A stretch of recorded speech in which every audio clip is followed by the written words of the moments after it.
Для распаковки и установки прибора вам понадобится канцелярский нож, плоская отвертка, разводной гаечный ключ и торцевой гаечный ключ.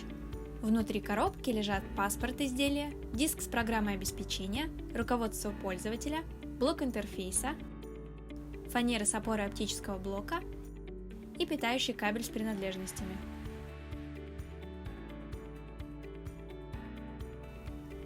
Достаем оптический блок из кожуха и устанавливаем на него опору.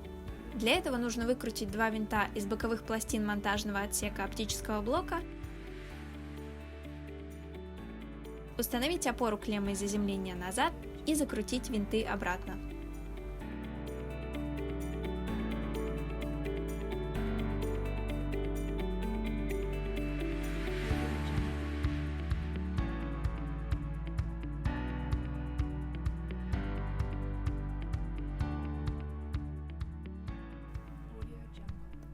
Оптический блок устанавливается на приспособление, собранное из универсального монтажного комплекта. Снимаем крепежную гайку, гровер и шайбу. Устанавливаем оптический блок на опору. Затем устанавливаем шайбу, гровер и закручиваем гайку так, чтобы оптический блок мог поворачиваться на опоре с небольшим усилием. Распаковываем блок интерфейса.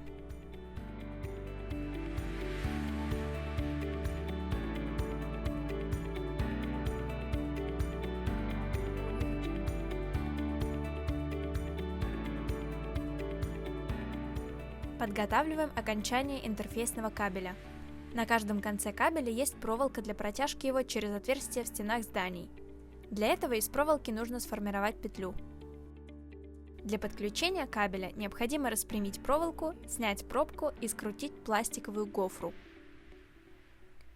На конце кабеля есть три разъема: разъем питания и мониторинга RJ45 и два оптических разъема.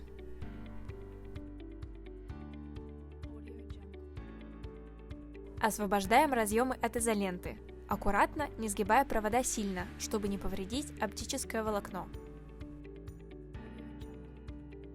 Для того, чтобы подключить кабель к блоку интерфейса, нужно открутить крышку коммутационного отсека блока интерфейса и подключить разъем RJ45 к розетке RJ45, а оптические разъемы к розеткам согласно их цветам. Синий разъем к синей, а серый к серой розетке.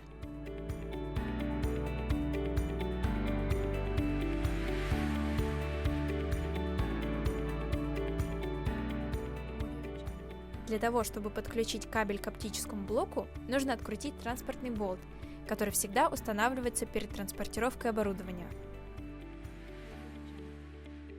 Кладем болт в коммутационный отсек, чтобы не потерять. И подключаем разъемы согласно схеме, приведенной на крышке коммутационного отсека. Разъем RJ45 к левой розетке RJ45, а оптические разъемы в следующем порядке: синий в правую,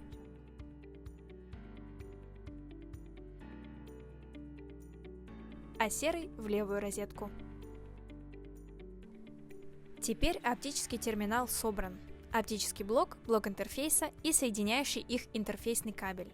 Таким же способом нужно собрать и второй терминал.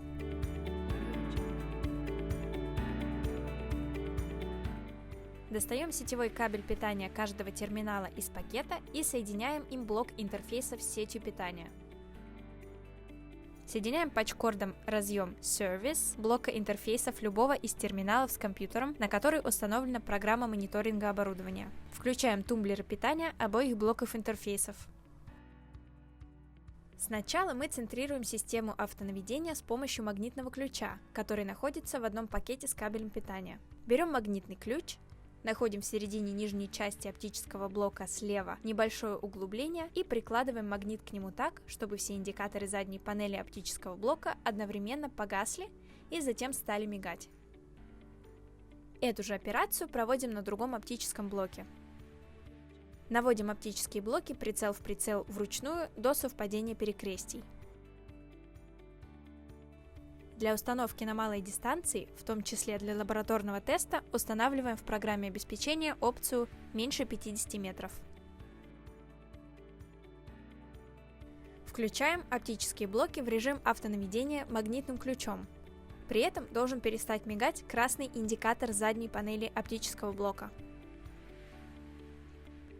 Распаковка оборудования и его установка для лабораторного тестирования окончена.